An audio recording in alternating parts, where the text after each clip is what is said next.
Olá pessoal, tudo bem? Hoje então nós daremos sequência ao capítulo de ondas. Então continuamos aqui na parte 2 desse capítulo, onde nós trataremos de 3 tópicos. O primeiro, ondas contra obstáculos, depois falaremos sobre o efeito Doppler e por último, a superposição de ondas. Então, pessoal, vamos à primeira etapa, que é falar sobre ondas contra obstáculos. Nós falaremos inicialmente da reflexão e refração em ondas.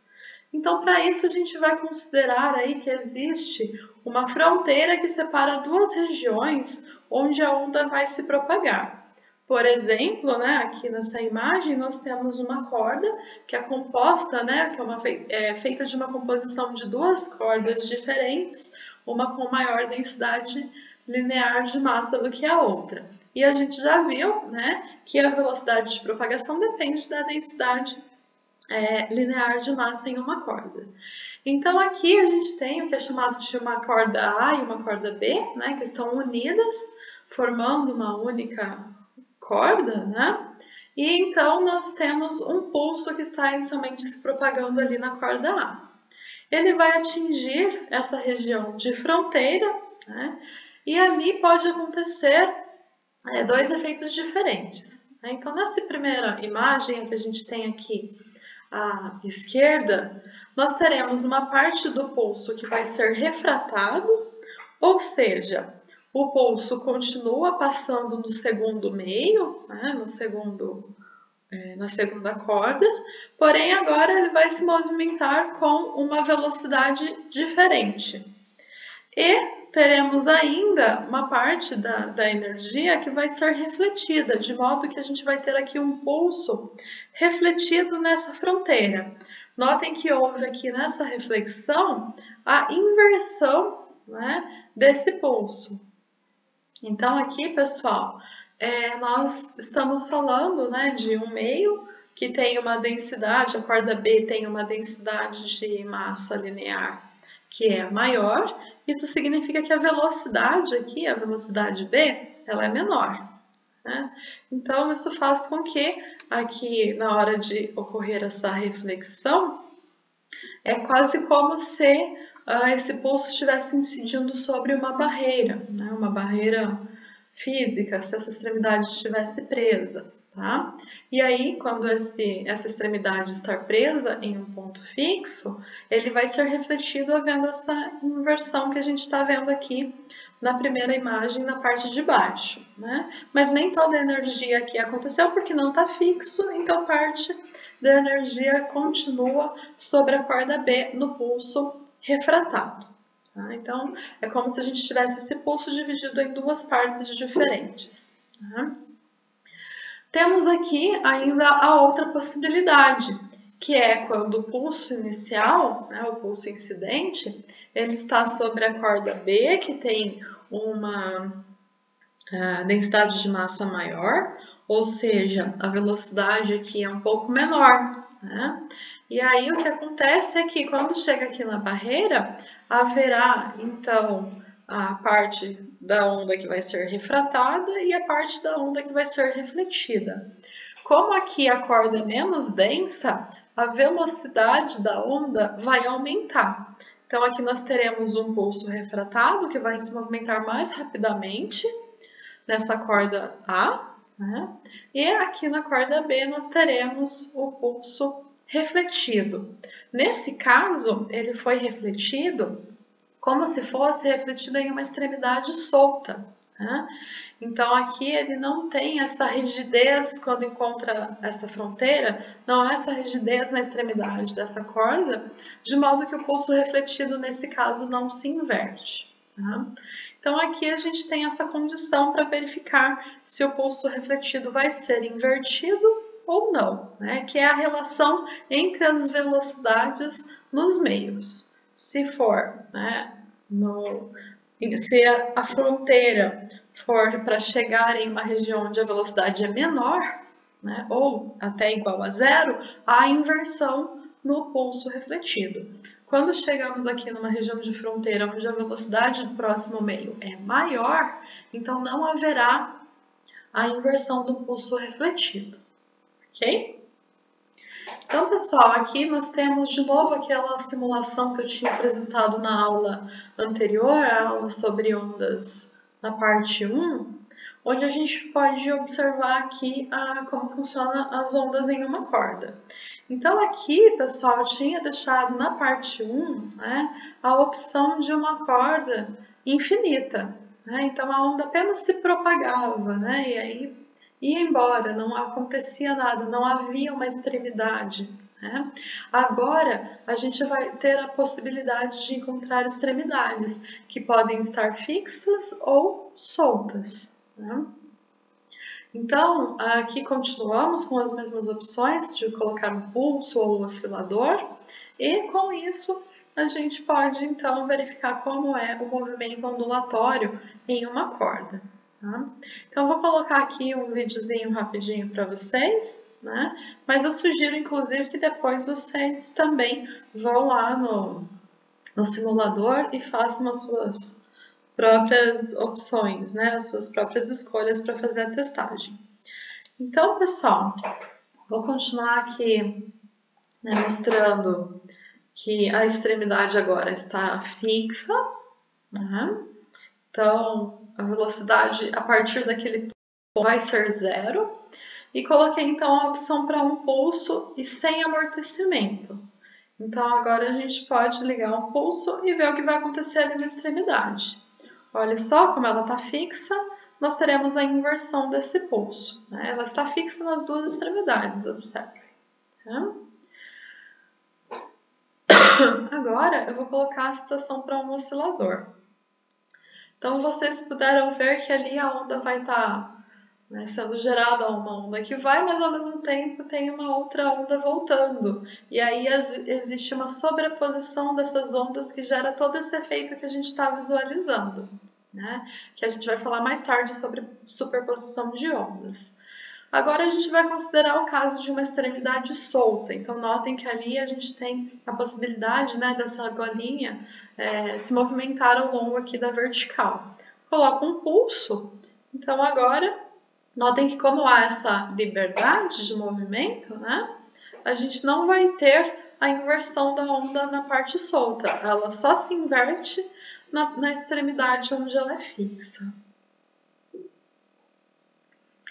Teremos ainda a possibilidade de fazer com a extremidade solta o oscilador, mas daí eu vou explicar um pouco melhor sobre essa parte de superposição mais tarde para vocês. Então aqui a gente está considerando um caso ainda onde há um pouco de amortecimento, dá para ver que à esquerda é muito maior amplitude do que ali na parte solta, né? Mas a gente pode tirar o amortecimento dessa onda, né? E aí a gente vai observar o que vai acontecer com ela.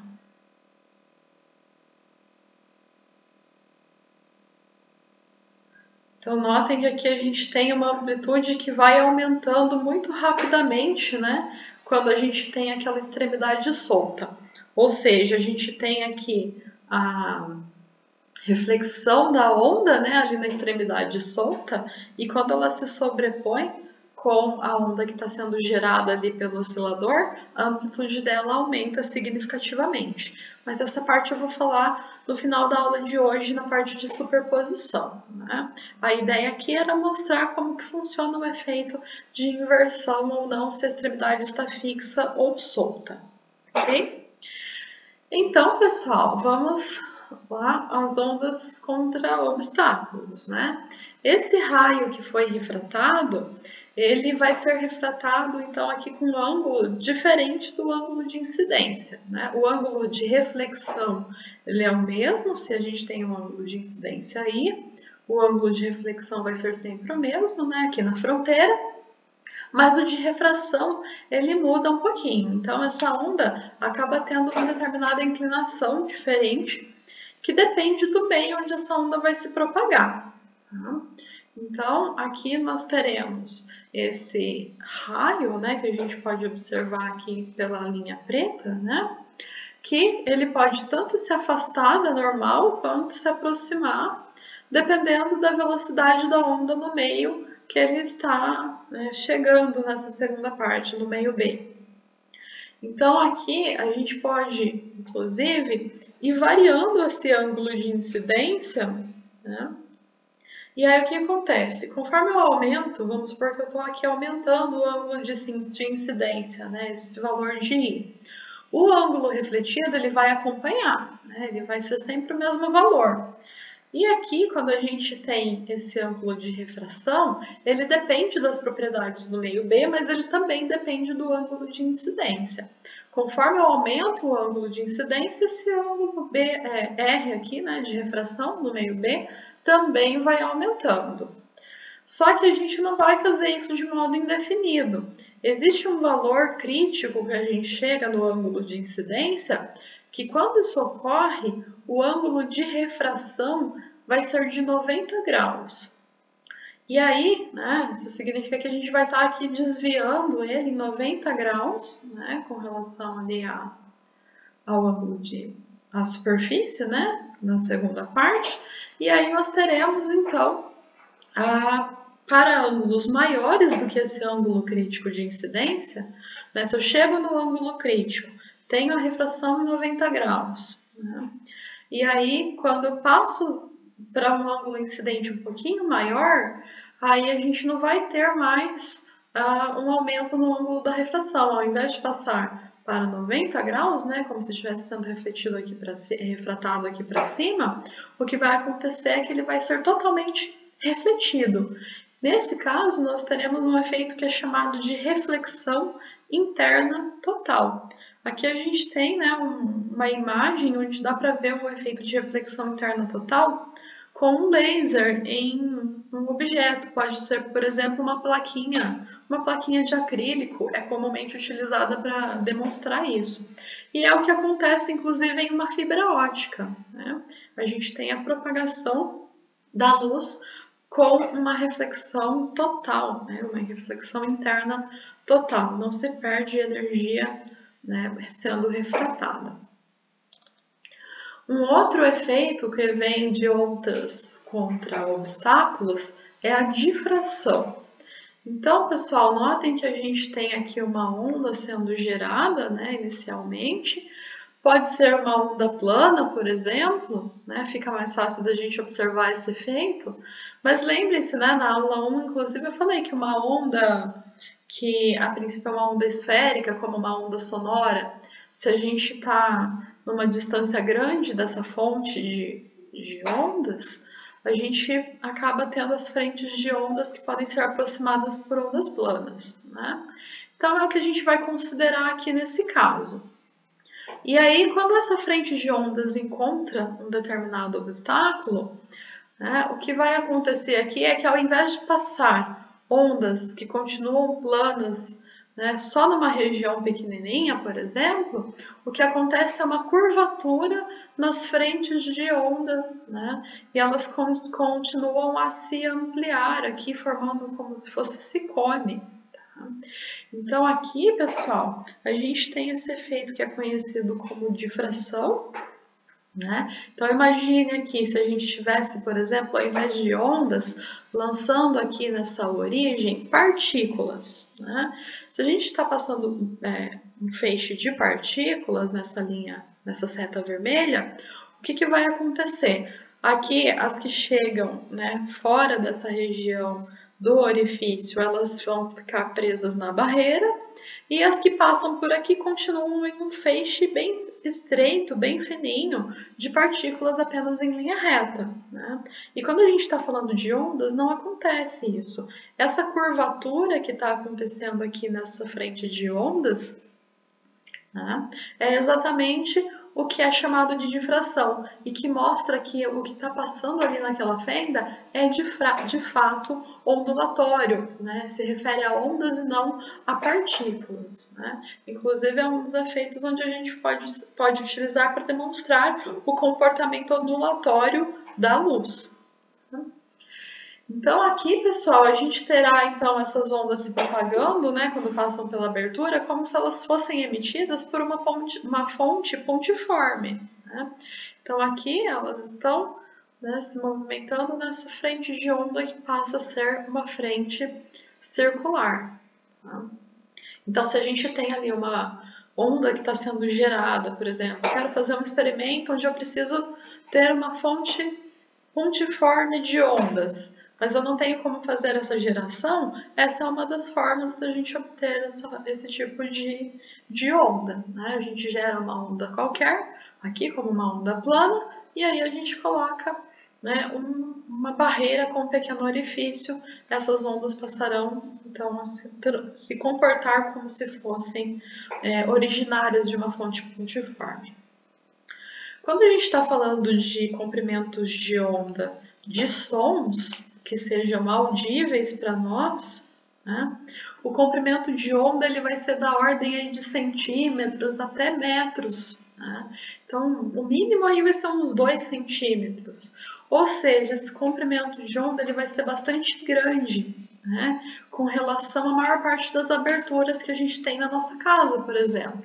Então, note que aqui o efeito que está sendo mostrado nessa imagem, né, a gente tem um orifício que é pequenininho, em um tamanho menor ou comparável ao comprimento de onda, né, dessas frentes de onda aqui. Veja a distância entre as frentes de onda e aí você tem uma noção, né, dessa comparação. Agora, se a gente tem uma onda que é muito maior, muito distante, muito grande diante dessa abertura, então aí fica ainda mais fácil para a gente conseguir observar. Então isso é fácil de ver, por exemplo, em uma casa, né, que tem lá as portas e as janelas. Então tem regiões que às vezes a gente acaba, né, não ouvindo direito as regiões de outros cômodos, exatamente por conta do efeito da difração do som passando por essas fendas, vamos dizer assim, ok? Então, notem, pessoal, que aqui a gente está comparando o comprimento de onda com a fenda na qual esse som ou essa onda, seja ela de qual tipo for, vai atravessar, né? Vai chegar ali nessa barreira e vai chegar ali nesse pequeno orifício, passando pelo efeito de difração. Quando a gente está falando de um comprimento de onda que é muito pequeno, então aqui tem um exemplo, as ondas não se refletem apreciavelmente por corpos de dimensão menores do que o comprimento de onda, de modo que não se pode observar detalhes de dimensões menores do que o comprimento de onda da onda incidente. Então, para que a onda seja refletida, né, a parte vai ser difratada, a parte vai ser refratada se ela estiver atravessando um meio. Mas se chega aqui num objeto, vamos supor que está todo fechado, uma barreira toda fechada, essa onda seria apenas refletida, né? Só que se esse objeto for muito pequenininho comparado com o comprimento de onda, o que acontece é que ele não tem tamanho suficiente para refletir essa onda. A onda acaba passando por ele, sofrendo um efeito de difração ali na frente, né, por encontrar uma barreira, mas quase nada vai ser refletido. E se quase nada é refletido, a gente não consegue ter, né, a noção das dimensões desse objeto, da forma como ele se comporta, usando esta onda que vem da reflexão, que funciona, por exemplo, como a nossa visão. Né? Então, quando eu estou falando de luz visível, estou falando do comprimento de onda que vai ser aí da ordem de 400 a 700 nanômetros, tá? Ou seja, menor do que um micron, né? Da ordem de meio micron, né? Mais ou menos. Então, pessoal, essa região, né, objetos que tenham ali mais ou menos esse comprimento, até aí cerca de meio micron, a gente vai conseguir enxergar. Né? Vai haver essa reflexão no objeto. Com comprimentos menores do que esse, aí a onda já não vai ser refletida de modo adequado e aí a gente vai passar a ter esse efeito de difração. Isso significa que a gente tem aí uma região de comprimentos de onda, né, que é o que define o que a gente enxerga e o que a gente não enxerga. Né? Menor do que isso, dá para enxergar em um microscópio óptico? Né? Um microscópio tradicional utiliza a incidência de luz com lentes, não é isso? Só que, mesmo ele sendo tão pequenininho, o comprimento de onda, né, que está chegando ali a luz, não vai ser refletido no objeto de forma adequada. Então, no microscópio óptico, por mais que a gente tenha boas lentes, essa limitação, ela vem, né, não das lentes, mas da reflexão da luz no objeto que se deseja observar. E aí não dá mais para utilizar o microscópio óptico, por exemplo. A gente tem que passar para outros tipos de radiação ou outros tipos de efeitos físicos para entender como funcionam as superfícies, né? Temos aqui ainda um outro caso de ondas, que é o ultrassom, né? Então aqui a gente tem o ultrassom, que são ondas sonoras que têm frequência acima de 20.000 Hz. E eles têm um comprimento de onda muito pequenininho, bem menor, né, do que o comprimento de onda de sons audíveis. Então vai ser ali da ordem de milímetros ou menor do que milímetros, tá? Nesse caso, esse comprimento de onda é bastante pequeno, né? E ele acaba sendo refletido, então, em quantidades que são muito pequenas, né?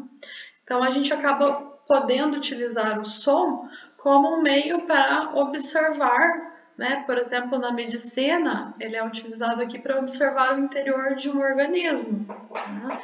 Então, aqui tem até uma imagem de um ultrassom, que é então a incidência de ondas com frequências altas, acima de 20 Hz, e que, né, a reflexão dessas ondas, a forma como elas vêm refletidas, ou e também difratadas, é utilizado para que isso seja transformada em uma imagem, né? E a gente tem esse efeito que a gente está vendo aqui ao lado, tá? Tem um outro exemplo que tem aí, acho que é no Tibler, um dos livros comenta que os morcegos eles usam ultrassom para caça, né? Eles emitem ondas com frequência muito altas, da ordem de 120.000 Hz, né? E eles acabam então, né, como se fossem ali observando como essa onda retorna, né? Para ele, ele acaba identificando alguns animais que tem por perto, algumas coisas que ele pode, né, se alimentar. Então, pessoal, agora a gente passa para a próxima etapa, que é falar um pouquinho sobre o efeito Doppler. Então, a gente viu que uma fonte, né, de onda, quando ela está estática, ela está emitindo aí ondas que podem servir até tridimensionais, né, formando ali círculos em uma superfície ou esferas, cascas esféricas, né, em 3 dimensões. Só que quando a gente tem o movimento da fonte de ondas e ou do receptor, né, que está ouvindo, né, ou sentindo essas ondas de alguma forma, então há uma mudança na frequência que vai ser observada, né? A frequência da onda que foi emitida é diferente da frequência da onda que foi detectada se há esse movimento. Então, para isso agora a gente vai considerar uma fonte que tenha uma frequência, né, que ela esteja emitindo uma frequência F0, em movimento, né? E essa fonte, então, se ela está em movimento, ela tem uma velocidade que vai ser, a princípio, aqui constante. A velocidade da fonte é o S, tá? Opa! Voltou.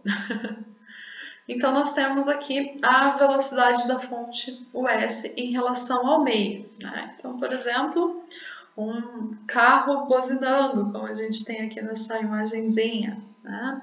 Ou uma sirene em uma ambulância, tá? Então, aqui nós teremos que a fonte está emitindo um número n maiúsculo de ondas, sendo que esse número n é definido pela frequência vezes o tempo, tá? Então, notem que a frequência, né, ela é o número de ondas dividido pelo tempo que essas ondas são emitidas, né, levam para ser emitidas. Temos então aqui que essa primeira onda que foi emitida, vamos supor que seja esse primeiro risquinho aqui, ela vai avançando com uma velocidade que vai ser v, né? E no intervalo de tempo ΔT, a distância que ela percorreu é o produto da velocidade com o intervalo de tempo. E ao mesmo tempo que essa onda está se movimentando, a fonte também está avançando, né?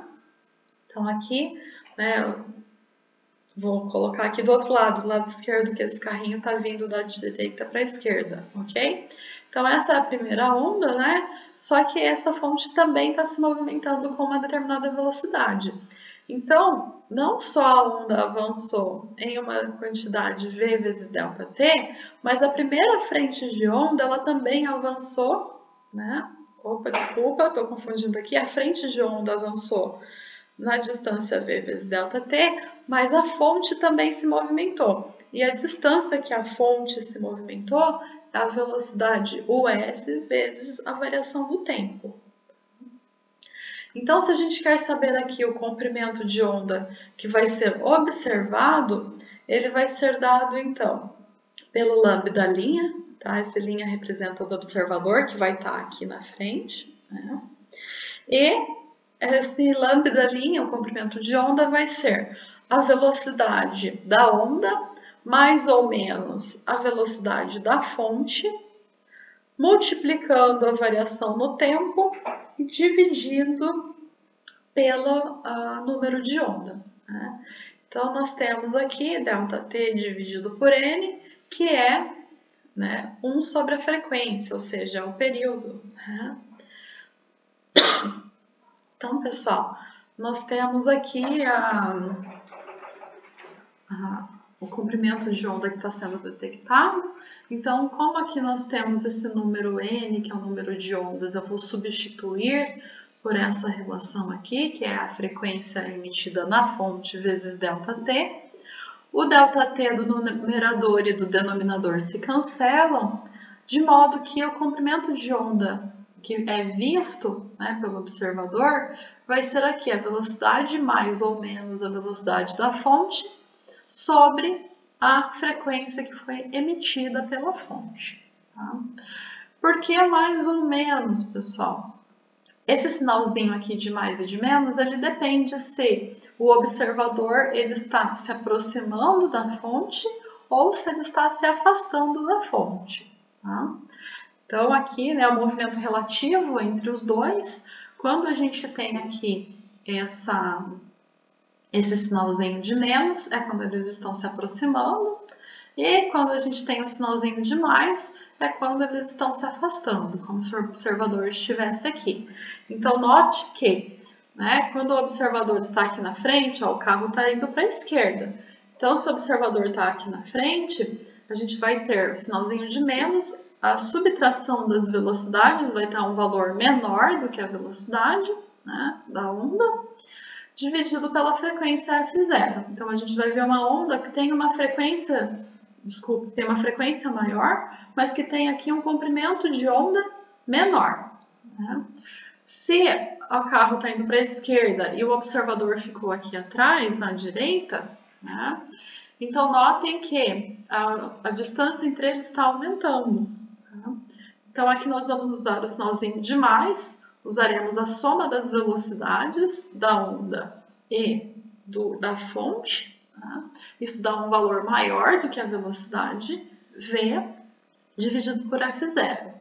Logo, a gente vai ter um comprimento de onda maior, né, sendo observado pelo observador aqui à direita, que é o que a gente está observando nessa imagem, né? Olha a distância entre as amplitudes máximas, né? Um comprimento de onda maior. Então, há essa deformação aqui na onda, né? De modo que a gente vai então ter esse comprimento de onda sendo, né, observado de modo diferente, dependendo da posição relativa, né, da fonte com relação ao observador aqui, como ele se move. Então, a gente vai dar sequência, eu falei aqui do comprimento de onda, né, e o número de onda que passa pelo receptor, ele é dado, então, pela quantidade VR vezes ΔT. VR é a velocidade do receptor, então essa é uma distância, tá? Dividido pelo comprimento de onda que ele enxerga. Então, esse é o número de ondas que ele vai enxergar, né? A distância que ele está lá da fonte, dividido pelo comprimento de onda que ele enxerga. Notem que aqui, então, pessoal, essa velocidade do receptor, essa velocidade VR é a velocidade da onda com relação ao receptor. Ela também pode ser escrita como a velocidade da onda mais ou menos a velocidade do receptor, que é o UR. Né? Então, aqui nós temos essa comparação, pode ser usado o VR ou V mais ou menos o R, e esse sinal de mais ou menos é a mesma ideia. Tá? Então, aqui a gente, né, depende se a gente tem a aproximação ou afastamento da fonte com relação ao receptor. Né? Temos ainda aqui a frequência observada, eu falei do comprimento de onda, agora eu vou para a frequência. Eu já tinha escrito a relação ali com F0, agora a gente tem a frequência observada pelo receptor, que está identificada pela linha. Né? A frequência identificada pelo receptor é o número de ondas, né, que ele enxerga, dividido por ΔT, pelo tempo. Então, vamos olhar aqui na equação acima, se eu passo ΔT dividido pelo número de ondas, a frequência que ele vai observar vai ser a velocidade da onda, mais ou menos a velocidade do receptor, dividido pelo comprimento de onda que o receptor enxerga. Tá? Opa, volta. Temos ainda, né, a partir dessa quantidade aqui, que ela é genérica, as condições que a gente pode colocar. Por exemplo, se o receptor estiver estacionário, ou seja, o receptor está parado, tá? A velocidade do receptor vai ser zero, esse UR é igual a zero. Então, substituindo aqui na equação acima, nós ficamos com a frequência observada, vai ser V sobre lambda linha, ou seja, a velocidade da onda, né? Dividido pelo comprimento de onda linha, que é o comprimento de onda que está chegando até ele, que foi distorcido. Tá? E temos então aqui a substituição do que era o lambda linha, que eu tinha obtido aqui atrás, e vou mostrar para vocês. Opa, o carrinho passando aqui, né, se movimentando da direita para a esquerda.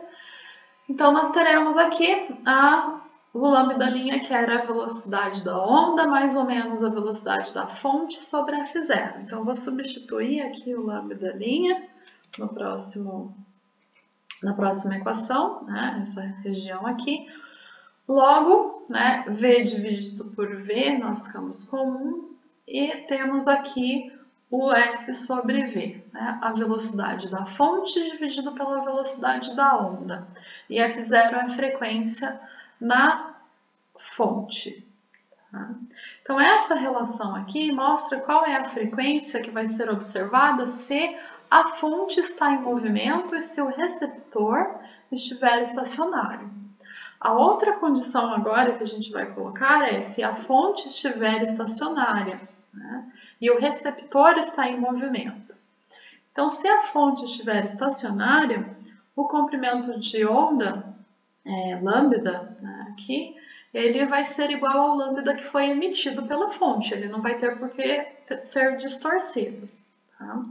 Então, ele vai ser a velocidade da onda dividido pela frequência que foi emitida pela fonte.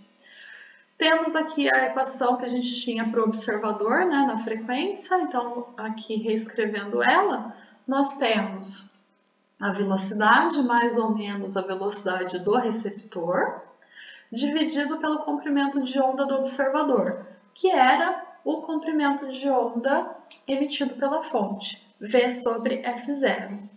De novo, o F0 que está aqui embaixo passa multiplicando, V com V se cancela, nós ficamos com a frequência quando somente o receptor está em movimento, que é 1 mais ou menos a velocidade do receptor dividido pela velocidade da onda, multiplicando a frequência que foi emitida pela fonte. Né? Então, aqui nós temos essas duas condições. A primeira, né, só estava em movimento a fonte, a segunda só estava em movimento o receptor. Agora, se os dois estiverem em movimento, como que vai ficar?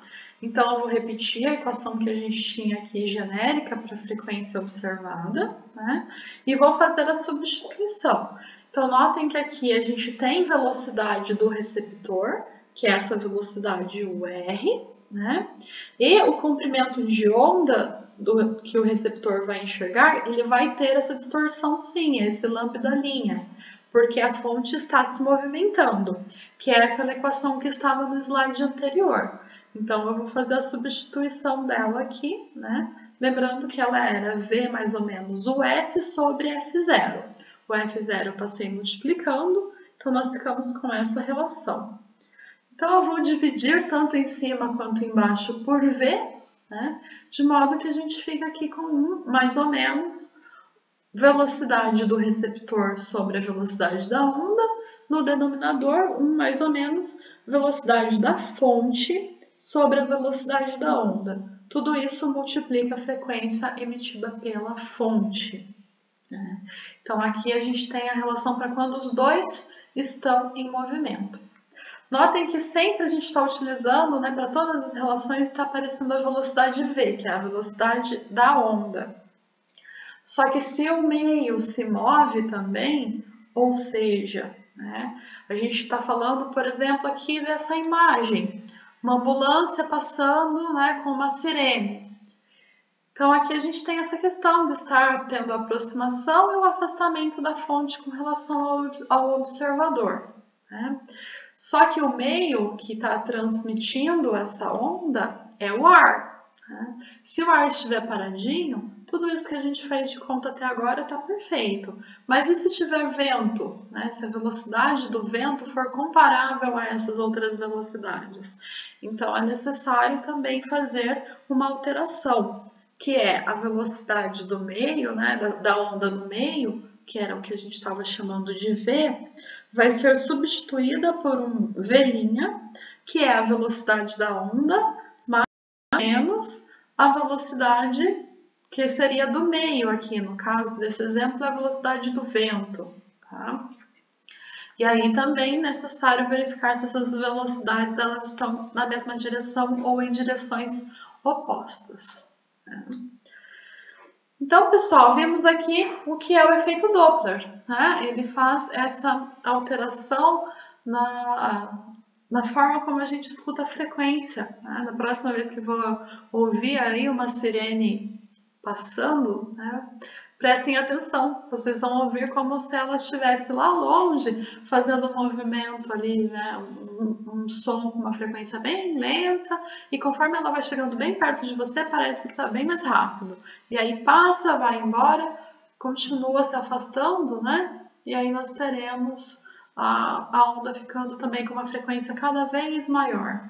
Tentem ouvir isso da próxima vez, vocês estarão observando o efeito Doppler. Tá? Temos ainda, com relação ao efeito Doppler, o que é chamado de onda de choque. Então, até agora, a gente estava sempre admitindo que a velocidade da fonte, que eu estava chamando de US, né, ou a do receptor, que era o R, elas eram sempre velocidades pequenas comparadas com a velocidade da onda. Só que a gente não precisou fazer essa concepção na hora de fazer os cálculos, né? Então, na verdade, elas também são válidas, mesmo que elas sejam comparadas ou até maior. Só que aí a gente vai ter um efeito que funciona um pouquinho diferente, né? Se o receptor está se movendo com velocidade maior do que a onda, mas ele se move no sentido da fonte, né? Então ele está indo ali de encontro com a fonte, a equação vai continuar sendo válida, mesmo que ele tenha uma velocidade maior. Tá? Agora, se o receptor ele se move com velocidade maior do que a onda e ele se afasta da fonte, então ele significa que ele, né, vai estar ali correndo ao contrário da fonte, a onda não vai chegar nele. Então, a gente não vai ter a onda atingindo o receptor, né? Não dá nem para chamar ele de receptor nesse caso. No outro caso, se a fonte se desloca com uma velocidade maior do que a onda, mas daí nesse caso não haverá onda na frente da fonte, né? Que é o que a gente está vendo aqui nessas imagens. Então, na primeira aqui a gente tem uma velocidade subsônica desse avião, né? Então, aqui, se é subsônica, significa que é uma velocidade menor do que a velocidade do som. Então, o som continua se propagando aqui a partir, né, dele como fonte. Só que notem que, como ele está em movimento, a gente vê o efeito Doppler, né? Então, aqui a gente tem uma distorção com uma frequência maior, comprimento de onda menores, e atrás dele o comprimento de onda maior, né, e a frequência menor. Quando ele se move, né, mais rápido, o que vai acontecer é que não vai ter ondas à frente dele. Então, aqui está a ponta do avião, tá? Aqui também, de modo que só dos lados e atrás dele aqui aparecem essas ondas. Então, essa velocidade relativa, né, a velocidade comparada da fonte de onda ou com a onda em si, com a velocidade da onda, é o que define essa forma que a gente está observando aqui nessa imagem. Então, nesse caso que a gente tem para cá, do Mach 1 para velocidades supersônicas, a gente tem o caso onde não tem frente de onda na frente da fonte, né? Ela se acumula toda na região de trás da fonte, e isso é o que a gente chama de onda de choque. Então, notem, né, que a gente tem aqui, nesse caso, onde ela é bem maior do que a velocidade do avião é bem maior do que a velocidade da onda, a gente pode traçar aqui uma reta que passa pela posição da fonte, né, num determinado instante, e ela é tangente à frente de onda. Então aqui, né, cadê o meu mouse? Está aqui. As frentes de onda são esses círculos que a gente já tinha falado anteriormente, né, na aula 1. Então aqui nós teremos essa reta tangente, né, sai da fonte, toca as frentes de onda, ela vai formar como se fosse um cone, né? E ela fica a um determinado ângulo com relação à trajetória da fonte. Então vamos supor que esse avião esteja numa trajetória horizontal, né? Esse ângulo seria o ângulo aqui com a horizontal, né? E esse ângulo aqui, essa abertura do cone, ele vai depender então dessa relação. O seno do θ é igual à razão da velocidade da onda dividido pela velocidade da fonte. Tá? Então aqui, né, sempre a gente vai ter, nesse caso, para que haja essa situação do cone, a gente tem uma situação, por exemplo, no caso de um avião, que ele estará se movimentando com velocidade supersônica, ou seja, uma velocidade maior do que a das ondas sonoras, né? Ou seja, U vai ser sempre maior do que V para formar esse cone.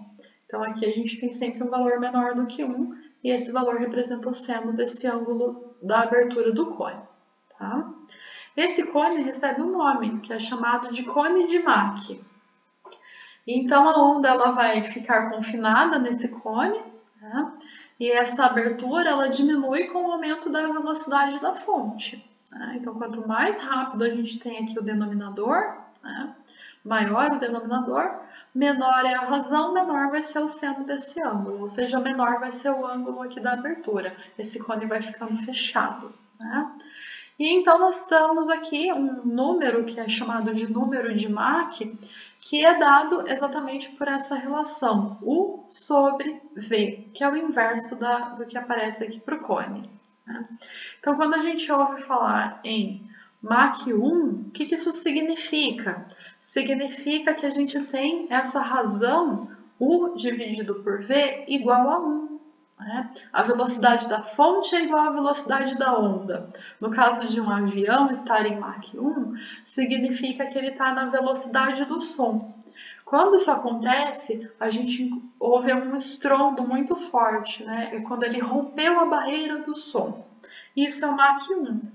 Superior a isso, aí nós teremos as velocidades supersônicas, a gente não escuta mais as ondas que são geradas, né? Ele está numa velocidade supersônica, e então aqui essa relação vai ser sempre maior do que 1. E aí a gente encontra as velocidades que são indicadas ali, Mach 1, Mach 2, Mach 3. O que isso significa? Mach 2 significa que a velocidade da fonte é maior do que a velocidade da onda em 2 vezes, né? Então, nós teríamos aqui um avião que se move com 2 vezes a velocidade do som. É isso que quer dizer. Tá? Então, continuando, pessoal, temos agora a última parte da aula de hoje, que é falar sobre a superposição de ondas.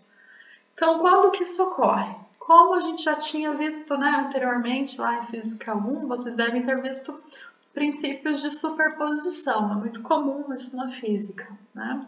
Em ondas isso também acontece. Quando nós temos duas ou mais ondas, elas estão se movimentando sobre ali o mesmo corpo, uma mesma região do espaço, então haverá a superposição delas, formando uma onda resultante. Essa onda resultante é a soma algébrica de cada uma das ondas individuais. Então basta que a gente faça essa somatória. É isso que a gente vai observar a partir de agora. Então notem que a gente tem aqui embaixo uma imagem onde a gente tem duas ondas, uma onda em vermelhinho, né, e uma onda em preto.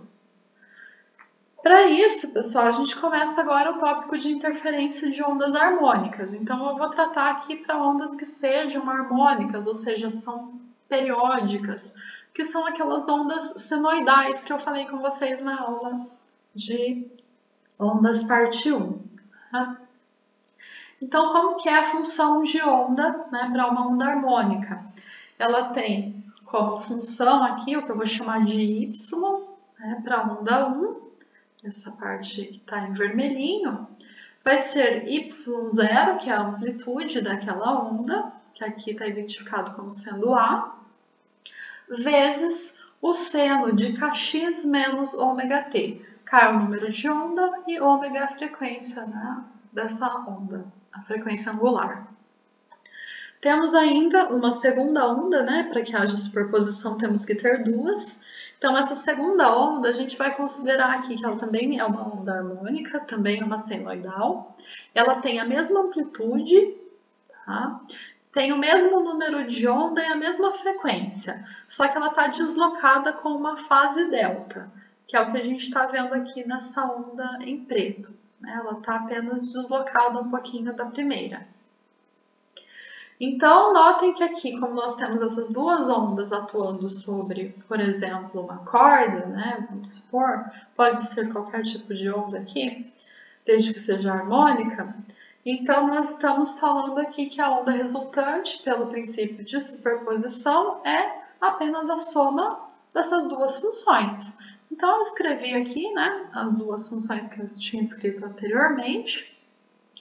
Observem que tem uma amplitude igual para as duas, que é um y0, que eu posso inclusive pôr em evidência, né?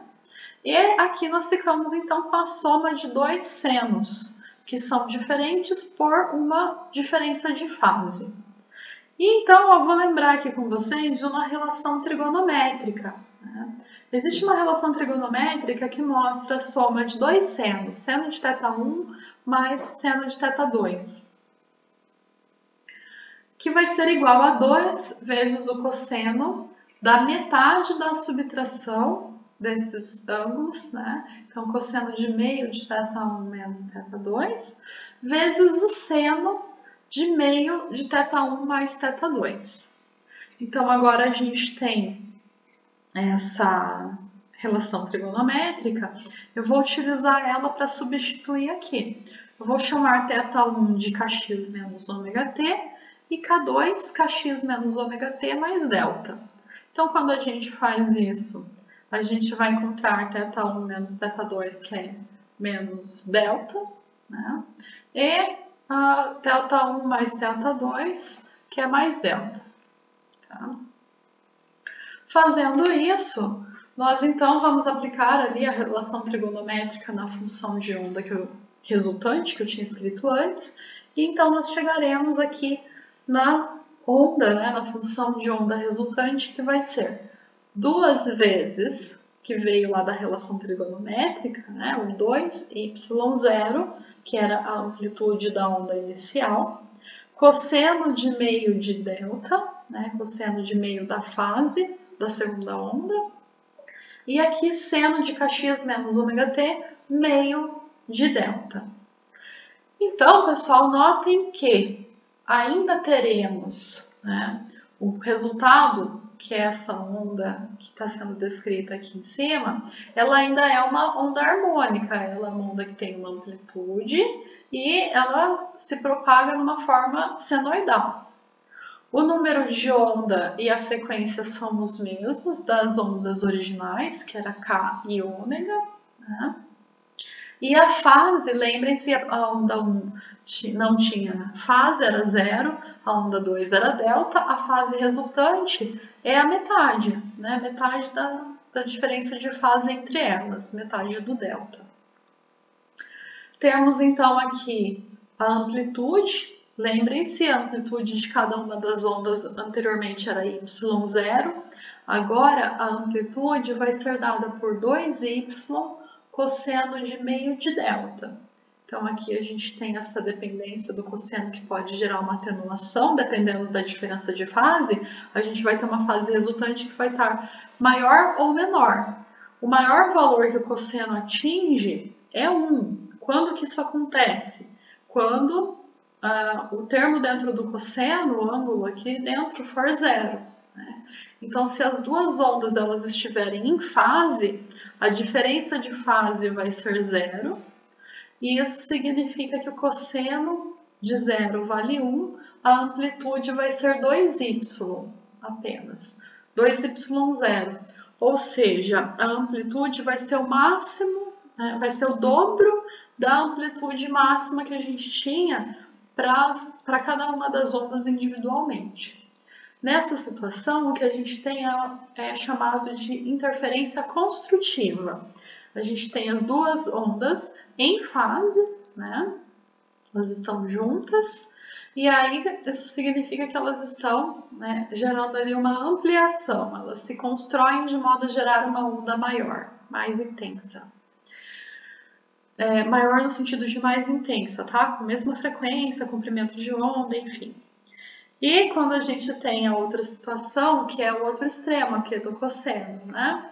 Quando a gente tem o maior valor do cosseno é 1, e o que a gente vai ter aqui, o valor também é o cosseno igual a zero. Quando que o cosseno vale zero? Quando o que a gente tem aqui dentro do cosseno é π sobre 2. Né? Então, a diferença de fase entre os dois tem que ser, o que tem que aparecer aqui é π sobre 2, que é metade da diferença de fase, delta. Ou seja, a diferença de fase tem que ser 180 graus. Né? 180 a diferença de fase, para que aqui nós tenhamos 90, e cosseno de 90 dá zero. Nessa situação, se aqui dá zero, a amplitude total vai ser nula, ou seja, se as ondas estiverem fora de fase em 180 graus, opostas, né, uma com relação à outra, a onda resultante vai ter amplitude nula, ou seja, a corda, por exemplo, fica tensionada em linha reta, nós não vemos nenhuma ondulação. Isso é o que a gente chama de interferência destrutiva. Né? Uma onda somada a uma onda oposta dá uma onda nula. Então, notem, pessoal, aqui a gente tem uma imagenzinha, né, de uma pessoa mostrando uma interferência construtiva, né, na onda. Olha só o princípio de interferência atuando aqui, né, ele está gerando, deixa eu ver se eu consigo, estava em movimento isso aqui anteriormente, não está dando certo, mas o que a gente tinha é essa pessoa fazendo a movimentação aqui na água com as duas mãos, gerando duas ondas senoidais que sofrem aqui uma superposição, e então o que a gente vê é uma interferência das duas ondas. Né? E aí a imagem que a gente tem na superfície da água é como a que está sendo apresentada ali para vocês. Além de interferência, nós podemos falar também de um outro efeito que é chamado de batimento. Então, para isso, a gente vai considerar que a gente tem duas ondas sonoras que estão sofrendo interferência, só que agora as duas ondas sonoras elas têm frequências um pouquinho diferentes uma da outra. Então, nessa situação é onde a gente vai ter o chamado batimento. Então, vamos lá tentar entender isso de modo matemático aqui. Vou colocar as duas ondas, então duas funções de onda harmônicas, que estão aqui representando duas ondas sonoras em um certo ponto, em um ponto específico x. Então, nesse ponto específico x, como ele é igual para as duas, a gente tem esse número vezes a constante k, que pode ser adicionada ali na constante de fase, e ela não vai interferir aqui. Então, a gente pode apenas levar em consideração aqui a relação com o tempo. Então, nós temos a primeira função, que é P1, representa a primeira onda sonora, que tem intensidade P0, seno de ω1t. Essa é a frequência da onda 1. E a segunda é P2, tem uma intensidade igual, P0 também, e seno de ω2t. O ω2 é a frequência da onda 2, que é parecida com ω1, quase igual, mas não é igual. Então, nessa situação, no instante t igual a zero, a gente vai considerar que elas duas estão em fase. Tá? Estando em fase, a gente vai ter aqui a onda resultante, que é a soma das duas ondas, P1 mais P2. Então, novamente, eu tenho aqui o P0 que eu coloco em evidência, a soma de dois senos. Lembrando, então, da relação trigonométrica, a soma de dois senos era duas vezes o cosseno de meio da diferença, seno de meio da soma. Então, aqui nós teremos duas vezes P0, cosseno de meio, ω1 menos ω2t, seno de meio de ω1 mais ω2t. Eu usei a mesma relação trigonométrica que eu usei ali na parte de interferência. Então, agora eu vou mudar o nome desses termos para ficar um pouquinho mais compacto também. Essa parte ω1 mais ω2 dividido por 2, que está dentro do seno, é o valor médio da frequência das duas ondas. A soma dividido por 2. Então, eu vou chamar isso de frequência média. E o que aparece aqui dentro do cosseno é uma subtração. ω1 menos ω2. Esse termo, então, é a variação da frequência. Tá? Então, eu vou chamar isso de ΔΩ. Então, substituindo aqui, nós teremos a onda resultante, que é 2P0, cosseno de meio da variação da frequência vezes o tempo, seno da frequência média vezes o tempo. Essa é a frequência angular, desculpa, a frequência angular ômega, ela se relaciona com a frequência F, Então, lembrando que ômega é 2π vezes F, nós teremos que ela também pode ser escrita, essa onda pode ser escrita em termos da frequência F, que está relacionada também com o período. Então, é só substituir aqui, o ΔΩ, ele é 2π vezes ΔF, e o ômega médio é 2π vezes F médio. Tá? Então, pessoal, eu vou manter essa equação, vou passar aqui para o próximo slide, mas escrevi ela novamente para que a gente tente interpretá-la de modo adequado. Então, notem que aqui, quando a gente observa essa onda resultante, ela também vai ser uma onda harmônica, que tem aqui um seno, dessa relação aqui com o tempo. E notem, pessoal, que além disso, a amplitude é tudo que está para cá do seno, Então, tudo que está para cá do seno está dependendo também do tempo. Ela também é modulada, a amplitude é modulada com um cosseno, com uma função cosseno de 2π sobre meio de ΔF vezes t. Então, notem que a gente vai ter aqui essa modulação, que é o que dá o efeito de batimento. Tá? A frequência dessa variação de intensidade, ela é chamada de frequência de batimentos e é dada por essa relação. A frequência de batimento é o ΔF, que é a diferença da frequência das ondas que estão ali incidindo, né, inicialmente, das ondas originais. Então, olha essa imagem que eu coloquei aqui para vocês. A gente tem duas ondas aqui em cima, que são as ondas sonoras que estão, né, interferindo uma com a outra. Uma tem uma frequência de 100 Hz, a outra tem uma frequência de 110 Hz. Então, notem aqui a frequência F, tá? Tá em Hz. Essa frequência, né, observem que aqui a gente saiu da mesma condição. Olha, as duas estavam inicialmente em fase, né, estavam aqui começando igualzinho. Só que como elas têm frequências um pouquinho diferentes, logo elas acabam ficando fora de fase.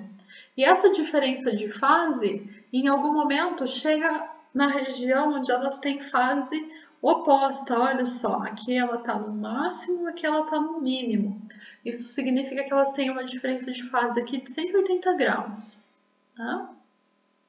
E aí continuamos ali com uma frequência diferente e logo essa diferença faz com que elas voltem a ficar em fase. E de novo ficam fora de fase. Né? E de novo ficam em fase. E assim sucessivamente. Toda vez que elas estão em fase, a gente tem uma interferência que ela atua de modo construtivo. Então, a gente vai ter um máximo aqui na amplitude, né, da onda que a gente tem como onda resultante, que é essa região, quando o cosseno vai valer 1. Tá? Então, aqui nós teremos essa amplitude máxima que vai ser dada por 2 vezes P0, que era a amplitude, né? P0 era a amplitude original das ondas sonoras. Quando elas ficam fora de fase, né, nesse caso aqui, elas estão numa interferência destrutiva. O que isso significava que a gente viu agora há pouco? A gente tem uma região onde as duas ondas se anulam. Então, aqui a gente vai ter uma amplitude nula, o cosseno vai valer 0. Então, olha a modulação da amplitude aqui, né? Ficou igual a 0. Né? Então, aqui a gente não vai ter som. De novo, elas voltam a ficar em fase. De novo, aqui elas vão para uma região de máximo, né? Onde a amplitude se completa, né? A interferência das duas ondas faz com que a gente tenha uma onda com amplitude que é o dobro da original. E assim sucessivamente. Então, notem que a gente vai ter aqui uma onda que ela vai ser modulada por um cosseno, que é o que a gente está chamando de um batimento. Né? E então, toda vez que a gente está nesses mínimos, são regiões onde a gente não vai ouvir. Tá? Então, a gente ouve com uma amplitude máxima, daí vai ouvindo cada vez menos intenso, para de ouvir, de repente volta com bastante intensidade, depois diminui e assim por diante, como se fosse uma onda, né, que tem a intensidade variando com o cosseno que a gente está observando ali na equação. Qual é a frequência de batimento, né? Essa frequência dessa onda que gera aqui o envelope, né, do batimento? É o ΔF. Então, nesse caso aqui, a gente tinha 110 Hz menos 100 Hz. Tá? Vamos ter uma frequência de batimento que vai ser de 10 Hz. Então, é a frequência dessa parte maior que a gente está observando aqui. Ok? Então, pessoal, hoje a gente encerra essa parte de superposição de ondas. O próximo tópico vai ser a finalização do capítulo de ondas, que é a parte de ondas estacionárias. Até mais, pessoal!